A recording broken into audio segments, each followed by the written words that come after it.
First Madras talkies அவர்களுக்கு என்னுடைய நன்றியை தெரிவிச்சுக்கிறேன். Thank you Siva sir, means a lot. And thank you Suhasini ma'am, ரொம்ப தேங்க்ஸ்.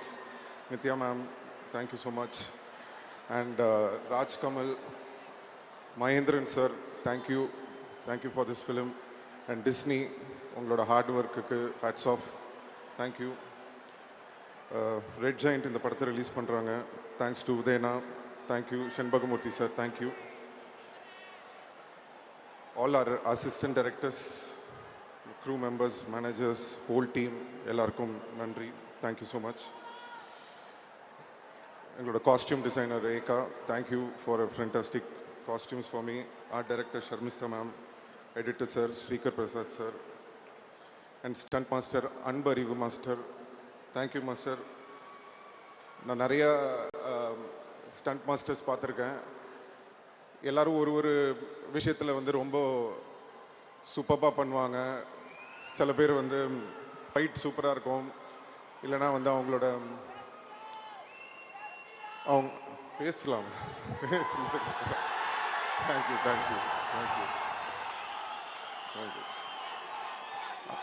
அந்த மாதிரி thank you.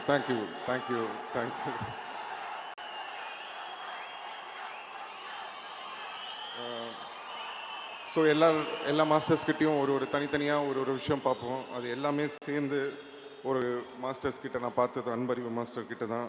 Thank you master, first time நான் உங்களோட ஒர்க் பண்ணுறேன், ரொம்ப நல்லா இருந்தது எக்ஸ்பீரியன்ஸ்.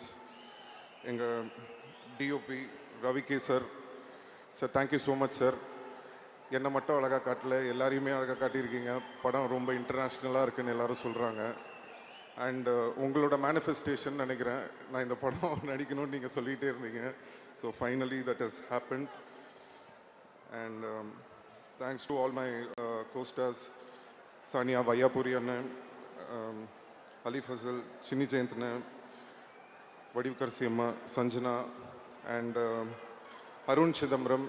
இஸ் அ யங், ஒரு புது டேலண்ட், என் கூட சேர்ந்து நடிச்சிருக்காரு, ரொம்ப அருமையாக பண்ணீங்க. So I wish him all the very best.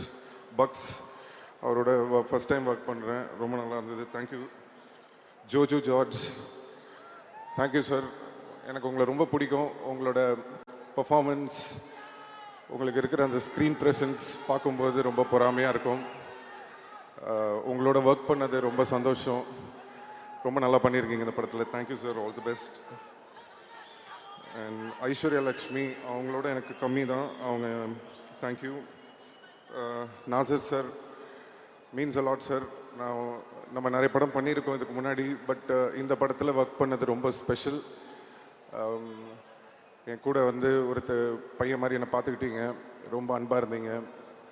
நீங்களும் கமல் சாரும் நடிக்கிறது, பேசுகிறது, அதெல்லாம் பார்க்கும்போது ரொம்ப சந்தோஷமாக இருந்தது உங்களோட ஒர்க் பண்ண அந்த time, thank you sir. Abirami ma'am, super. இந்த படத்தில் வந்து கண்டிப்பாக உங்களோட பர்ஃபார்மன்ஸ் எல்லோரும் பேசுவாங்கன்னு நான் நம்புகிறேன். ரொம்ப அருமையாக பண்ணியிருக்கீங்க. Welcome back to Tamil cinema, we missed you. And Ashok Selvan, ஒரு சச் அ கிரேட் டேலண்ட், ஒரு தம்பி மாதிரி. அவர் இன்னும் நிறைய படங்கள் பண்ணணும். அவருக்கு ஒரு அருமையான ஒரு டேலண்ட் இருக்குது. கண்டிப்பாக ஒரு மிகப்பெரிய ஆள், அவர் கண்டிப்பாக ஃப்யூச்சரில் வருவார். இந்த படத்தில் எங்களுக்கு கம்மியான சீன்ஸ் தான் கிடச்சிது, பட் இருந்தாலும் ஒர்க் பண்ணுறதுக்கு ரொம்ப அருமையான ஒரு மனிதர். ஐ wish him all the very best. Trisha,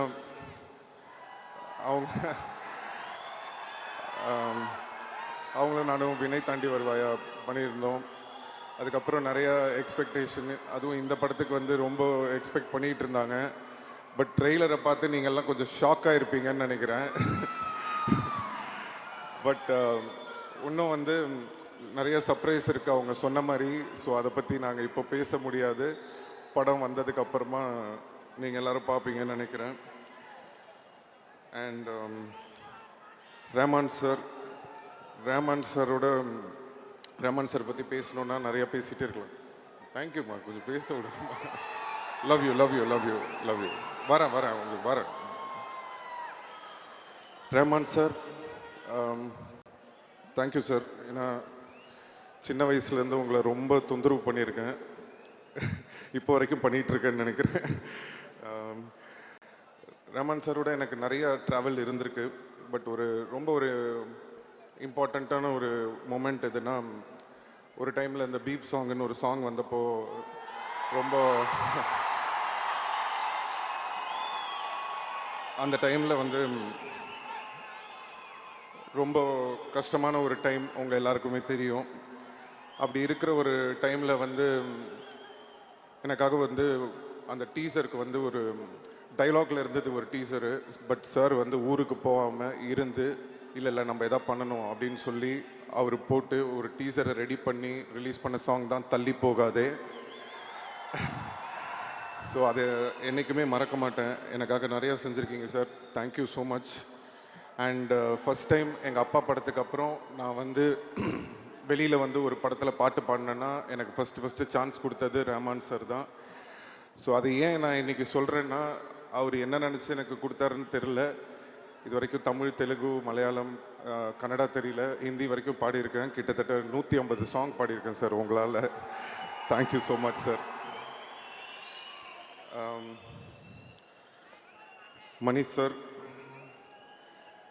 மணி சாரை பற்றி சொல்லணுன்னா அவங்க யாருக்கும் தெரியாத ஒரு விஷயம் இருக்குது.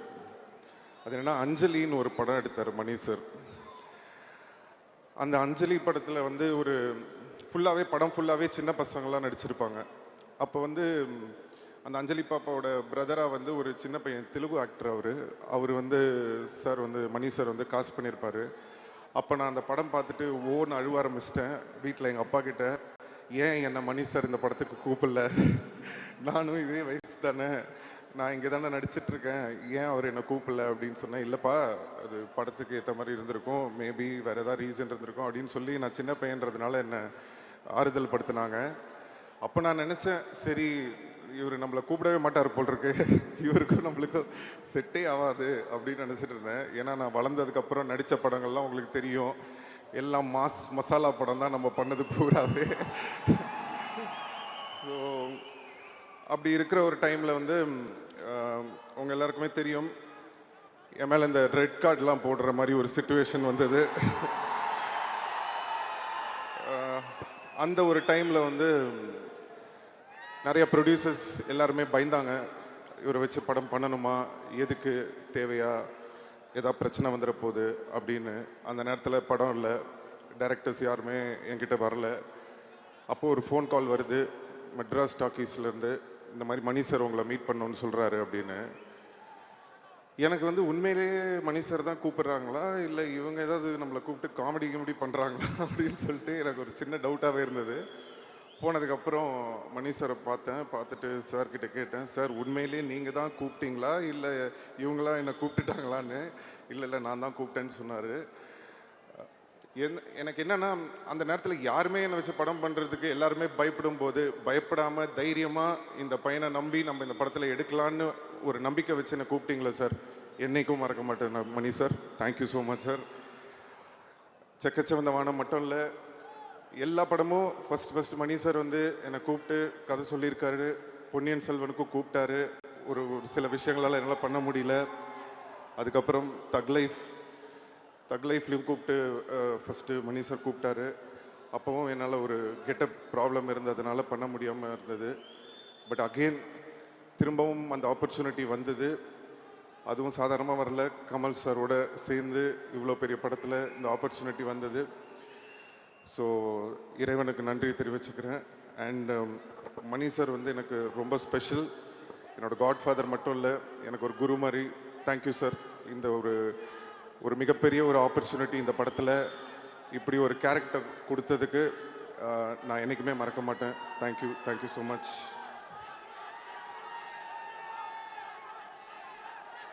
தேங்க்யூம்மா. பேசுகிறவங்க அப்படி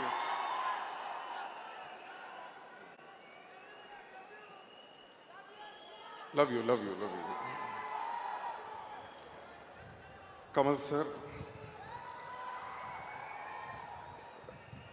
கமல் சார் பற்றி பேசணுன்னா நிறையா பேசிகிட்டே இருக்கலாம். பட் என்னென்னா, அவர்கிட்ட கற்றுக்கிறதுக்கு நிறையா இருக்கும் அப்படின்னு நம்ம சொல்லும்போது ஒரு குருவாக நம்ம அவரை பார்க்குறோம். பட் கமல் சார் சொல்கிறாரு, no I am still a student அப்படின்றாரு.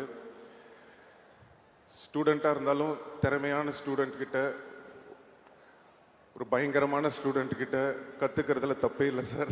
நீங்கள் ஸ்டூடெண்ட்டாக இருந்தாலும் நாங்கள் உங்ககிட்ட தான் கற்றுப்போம். இந்த படத்தில் வந்து ஒரு சீன் இருக்குது. மணி சார் கோச்சிக்க மாட்டாருன்னா நான் சொல்கிறேன். ஸோ என்னன்னா, நீங்கள் பார்த்துருப்பீங்க, அந்த மழையில் வந்து கொடை பிடிச்சிட்டு அந்த 16 அடி பஞ்சா அந்த ஒரு சீன் ஷூட் பண்ணிகிட்டு இருக்கோம். அந்த சீன் ஷூட் பண்ணும்போது மணி சார் வந்து என்கிட்ட சொல்கிறாரு, இந்த மாதிரி ஒரு டைலாக் இருக்குது, இது இப்படி பேசிடுங்கன்னு. அது என்னன்னா, நான் வந்து கமல் சார் மாதிரி அவர் வாய்ஸில் அவரை இமிட்டேட் பண்ணி பேசணும்.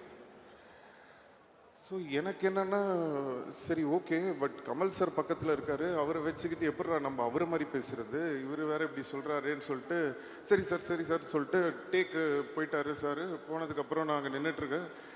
ஆக்ஷன் அப்படின்னா இந்த மாதிரி அப்படின்னு டைலாக் பேசாமல் ஒரு மாதிரி மஃபில்டாக பண்ணிட்டேன். அங்கேருந்து மணி சார், ஏய் சிம்பு அப்படின்ட்டு கத்திட்டு ஓடி வர்றாரு. ஐயோ மாட்டி விட போகிறார் போல் இருக்கு அப்படின்ட்டு இப்படியே யோசிச்சுட்டு இருக்கேன். கிட்ட வந்துட்டு, ஏன் பேச மாட்டேங்கிற டைலாக்ன்றாரு. சார் இல்லை சார், டப்பிங்கில் பார்த்துக்கலாம் சார், எப்படி சார் கமல் சார் முன்னாடி அவர் மாதிரி அதெல்லாம் இல்லை, நீ பேசுன்னு சொல்லி நேராக போய் கமல் சார் கிட்ட சொல்லிட்டாரு. அவர் வேற என்ன பார்க்குறாரு, சரி என்னடா அது முன்னாடி இப்படி பண்ண சொல்கிறாருன்னு. அப்புறம் கமல் சார் வந்து, நீங்கள் நம்ப மாட்டீங்க, இப்படி பண்ணுங்கன்னு அவர் எனக்கு சொல்லி கொடுத்தாரு. அதுக்கப்புறம் அந்த மாதிரி பண்ணேன். ஒரு டாஷுமா நான் போடா அப்படின்னு சொல்லி அந்த டைலாக் வரும். ஸோ அதை நீங்கள் படத்தில் பார்க்கும்போது ரொம்ப என்ஜாய் பண்ணுவீங்கன்னு நினைக்கிறேன். அண்ட் இன்னொரு ஷார்ட் நீங்கள் பார்த்துருப்பீங்க ட்ரெய்லரில், கமல் சாரோட கழுத்தை நான் பிடிச்சிட்டு இருக்கிற மாதிரி, இந்த பக்கம் கமல் சார் என்னோட கழுத்தை பிடிச்சிட்டு இருக்கிற மாதிரி ஒரு ஷாட்டு. நம்மளுக்கு சாதாரணமாகவே சாரோட நடிக்கணும்னா ஒரு சின்ன டென்ஷன் இருக்கும். இதில் இந்த மாதிரி வேற ஒரு ஷாட் வச்சிட்டாரு மணி சார். ஸோ என்னடா பண்ணுறதுன்னு ஒன்றுமே புரியல. சரி ஓகே பண்ணி தான் ஆகணும் அப்படின்னு சொல்லிட்டு நின்றுட்டுருக்கேன். இப்போது ஃபஸ்ட் டேக்கு ரெடி ஆகிடுச்சு ஷாட்டுக்கு. கமல் சார் கிட்ட கேட்டு, சார் இந்த மாதிரி இப்படி பிடிப்பேன் ஓகே தானே சார்னா, அவர் அதெல்லாம் ஒன்றும் பிரச்சனை இல்லை அப்படின்ட்டாரு. சரி ஓகே ரெடி அப்படின்னு சொல்லிட்டு ஆக்ஷன் அப்படின்ட்டாரு. நான் அப்படி டக்குன்னு அப்படி பிடிக்கிறேன். பிடிக்கும்போது நான் சரி அந்த ஆக்ஷன் அப்படி பண்ணிட்டு லைட்டாக அப்படி வச்சுக்கலான்னு சொல்லிட்டு அப்படி ஆக்டிங் பண்ணி அப்படி நடிக்கிறேன். உடனே மணி சார் கட்ன்றார்.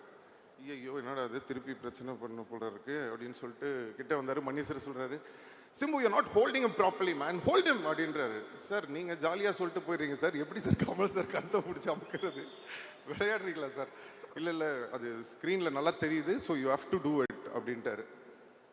சரி இவர் விடமாட்டார் போல் இருக்கு அப்படின்னு சொல்லிட்டு, சரி ஓகே ரெண்டாவது டேக் வரும்போது திருப்பி டக்குன்னு அப்படி பிடிக்கிறேன். இப்போ என்னன்னா கொஞ்சம் எக்ஸ்ட்ராவாக ஒரு பவர் கொடுத்து அப்படி லைட்டாக அப்படி பிடிச்சி ஃபேஸ்லலாம் இப்படி கொஞ்சம்லாம் பண்ணுறேன் அப்படி எக்ஸ்ட்ரா. சரி பார்த்துட்டு விட்டுருவாரு அப்படின்னு சொல்லிட்டு, அப்பவும் விட மாட்டேங்கிறாரு. கட்டுன்றாரு. என்னடா இது திருப்பி கட்டுன்றாரே, என்னன்னா இதுன்னு சொல்லிட்டு ஒன்றுமே புரியல. சரி ஓகே இந்த வாட்டி எனக்கு தெரிஞ்சு போச்சு, இதுக்கு மேலே நம்ம வந்து கழுத்தை ஒழுங்காக பிடிக்கலன்னா இவர் நம்ம கழுத்தை பிடிச்சிருவாரு. ஸோ அதனால இந்த டேக்கை பிடிச்சிருவோன்னு சொல்லிட்டு கமல் சார் கிட்ட கூட, சார் கொஞ்சம் அப்படி ஃபாஸ்ட்டாக பிடிப்பேன் சார், ஒன்றும் பிரச்சனை இல்லை சார் அப்படின்னா, கமல் சார் பரவாயில்ல நீங்கள் பண்ணுங்க அப்படின்ட்டாரு. இப்போது சரி ஓகே ரெடி ஆக்ஷன் அப்படின்ட்டாரு. டப்புன்னு பிடிச்சி அப்படிலாம் பண்ணி அப்படி கை அப்படி பிடிச்சிட்டு இருக்கேன்.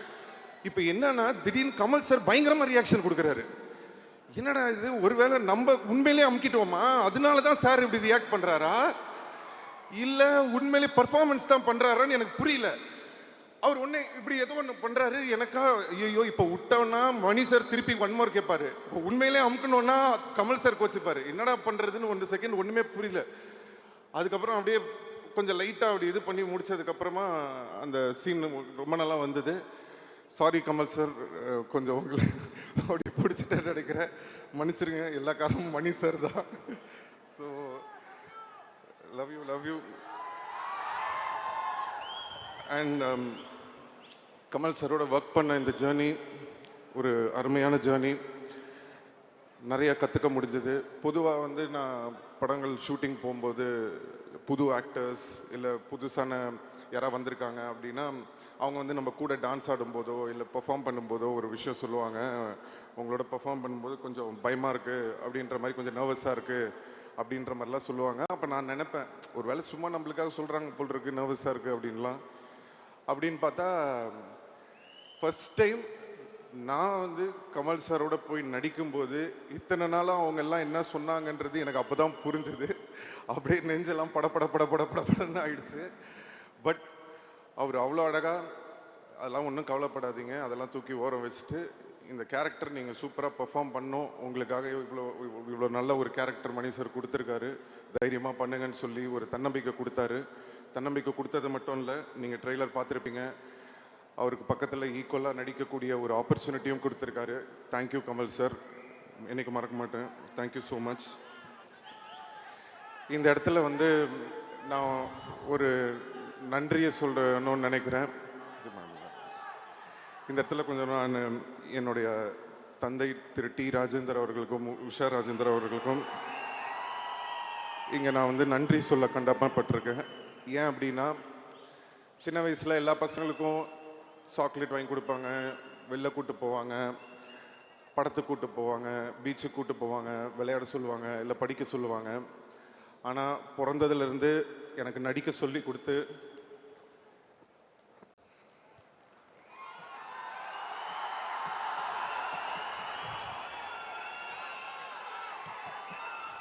பிறந்ததுலேருந்து எனக்கு நடிக்க சொல்லி கொடுத்து அப்போ வந்து எனக்கு ரொம்ப கஷ்டமாக இருக்கும்.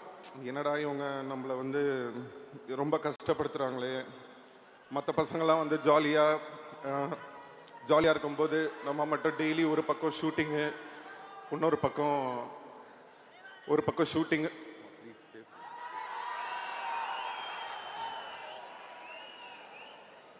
ஷூட்டிங்கு, ஒரு பக்கம் வந்து படிக்கணும். ரொம்ப கஷ்டப்பட்டுருக்கேன் சின்ன வயசில். அப்போல்லாம் நினைப்பேன், ஏன் நம்ம இவ்வளோ கஷ்டப்படுத்துகிறாங்க அப்படின்னு சொல்லிட்டு. ஆனால் இன்றைக்கி வந்து ஒரு 40 வருஷம் கழித்து கமல் சாரோட நடிக்கிற ஒரு ஆப்பர்ச்சுனிட்டி வரும்போது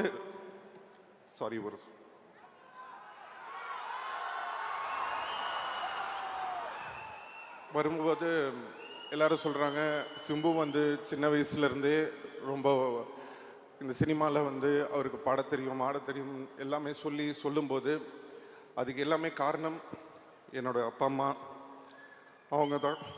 தேங்க்யூ அம்மா, தேங்க்யூப்பா.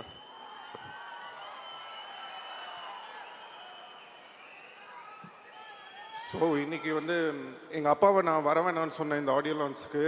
ஏன்னா அவர் எமோஷ்னல் ஆகிடுவார் அப்போ அப்படின்னு நினச்சிட்டு அவரை வர வேணான்னு சொன்னேன். கடைசியில் இப்போ நான் எமோஷ்னல் ஆகிற மாதிரி ஆயிடுச்சு.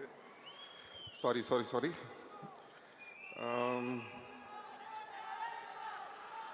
So thank you Kamal sir. இந்த படத்தில் வந்து பார்த்தீங்கன்னா ஒரு டைலாக் இருக்குது, இனிமேல் இங்கே நான் தான் ரங்கராய சக்திவேல்னு. அந்த டைலாக் வந்ததுக்கு அப்புறமா சோஷியல் மீடியாவில் எல்லா இடத்துலையும் வந்து நான் ஒரு விஷயம் பார்க்குறேன். கமல் சாருக்கு அப்புறம் இவர் தான் அந்த இடத்த பிடிக்க போகிறாரு, ஸோ கமல் சார் வந்து இவருக்கு அந்த இடத்த வந்து இது பண்ணியிருக்காரு அப்படின்லாம் சொல்கிறீங்க. நான் வந்து ஒன்று சொல்லணும்னு ஆசைப்பட்றேன். தேவர் மகன் ஒரு படம் இருக்குது. அந்த தேவர் மகன் படத்தில் வந்து சிவாஜி சாரும் கமல் சாரும் நடிச்சிருப்பாங்க. அப்போது சிவாஜி சார் கூட கமல் சார் நடித்ததுனால it doesn't mean Sivaji sir இடத்துல போய் கமல் சார் உட்காந்துக்கிட்டாருன்னு அர்த்தம் கிடையாது. ஃபஸ்ட்டு அதை நம்ம புரிஞ்சுக்கணும். அதோட அர்த்தம் என்னென்னா, சிவாஜி கணேசன் சார் அவர் ஒரு மிகப்பெரிய லெஜண்ட். அவர் இடத்த யாராலையும் பிடிக்க முடியாது. அவருக்குன்னு ஒரு இடத்த அவர் வந்து கிரியேட் பண்ணி வச்சிட்டார். ஆனால் அதே மாதிரி கஷ்டப்பட்டு உழைச்சி நடித்து நெட்டையா குட்டையா அழகா அசிங்கமாக விதமான கேரக்டர் நம்ம யோசிச்சு கூட பார்க்க முடியாத அளவுக்கு அவ்வளோ உழைப்பை போட்டு கஷ்டப்பட்டு தான் அவர் அந்த இடத்துக்கு வந்தாரே தவிர சும்மா அப்படி வந்து அவருக்கு அப்புறம் அவர் உட்காரல. அதுதான் நம்ம உலக நாயகன் கமல் சார். ஸோ யாரோட இடமும் யாருக்கும் அப்படி ஈஸியாக கிடச்சிடாது, அதுக்காக உழைக்கணும். ஸோ இந்த படத்தில் வந்து கமல் சாருக்கு வந்து என்ன பண்ணியிருக்காரு அப்படின்னு நான் அந்த டைலாக்கை நான் எப்படி பார்க்குறேன் அப்படின்னு சொன்னால், கமல் சார் ஒரு இன்டர்வியூவில் சொல்லியிருந்தாரு, இனிமே வர ஜென்ரேஷனுங்க என் மேலே ஏறிப்போங்க, என் ஷோல்டரில் நீங்கள் நில்லுங்க, என் ஷோல்டர்லேருந்து நான் உங்களை தூக்கி விடுறேன்னு. சார், நான் உங்களை ஒரு ஏணிப்படியாக தான் சார் பார்க்குறேன். அந்த ஏணியாக நீங்கள் இருந்து என்னை ஏறி போங்க அப்படின்ற மாதிரி தான் நான் அதை எடுத்துக்கிறேன். உங்கள் மேலே கால் வச்சு உங்களை மிதிச்சு போல சார், உங்களை மதித்து தான் சார் போகிறோம். இப்படி ஒரு பெருந்தன்மை அடுத்த தலைமுறை வரணும் அப்படின்ற அந்த பெருந்தன்மை நிறைய பேருக்கு வராது. we have a lot to learn from you sir. thank you so much sir. நான் இதை வந்து ஸ்டேஜுக்காக சொல்ல, கண்டிப்பாக இதை நான் என்றைக்குமே மறக்க மாட்டேன். அதே மாதிரி நீங்கள் எப்படி மணி சாரும் சரி நீங்களும் சரி இந்த ஒரு ஆப்பர்ச்சுனிட்டி கொடுத்து எனக்கு ஒரு இடம் கொடுத்துருக்கீங்க. உங்களோட பேரை வந்து காப்பாற்றுற மாதிரி நான் மேலும் மேலும் மேலும் உழைச்சி அதுக்கான ஒரு தகுதியான ஒரு பர்சனாக நான் ஃப்யூச்சரில் கண்டிப்பாக வருவேன்றதை உங்களுக்கு நான் இன்றைக்கி சொல்லிக்கிறேன். Thank you sir, thank you. ரசிகர்கள்,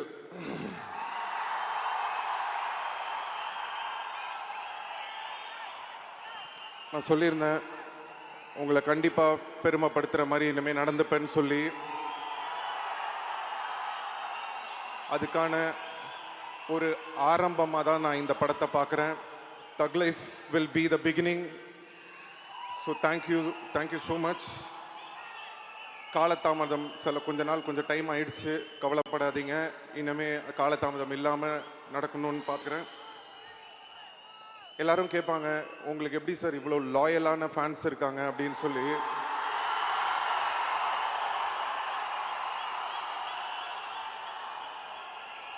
நான் சொல்லுவேன்,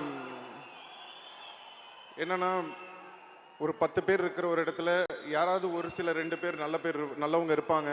அப்படி ஒரு சில நல்லவங்க இருக்கிறதுனால தான் இந்த உலகம் இன்றைக்கும் இயங்கிக்கிட்டு இருக்கு. அந்த மாதிரி அந்த ஒரு சில நல்லவங்க வந்து என் ரசிகராகவும் இருக்கிற ஒரு ஆப்பர்ச்சுனிட்டி எனக்கு கிடைச்சது.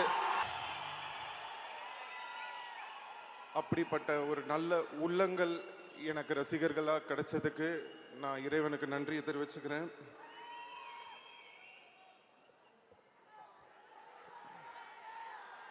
Thank you so much. அண்ட் தக் லைஃப் படத்தை பற்றி நான் பெருசாக பேச வேணான்னு நினைக்கிறேன். கண்டிப்பாக படம் பேசும். ஜூன் 5 ரிலீஸ் ஆகுது. உங்கள் எல்லாருடைய சப்போர்ட்டும் அன்பும் ஆதரவும் இருக்கும்னு நம்புகிறேன். Thank you so much. எல்லாருக்கும்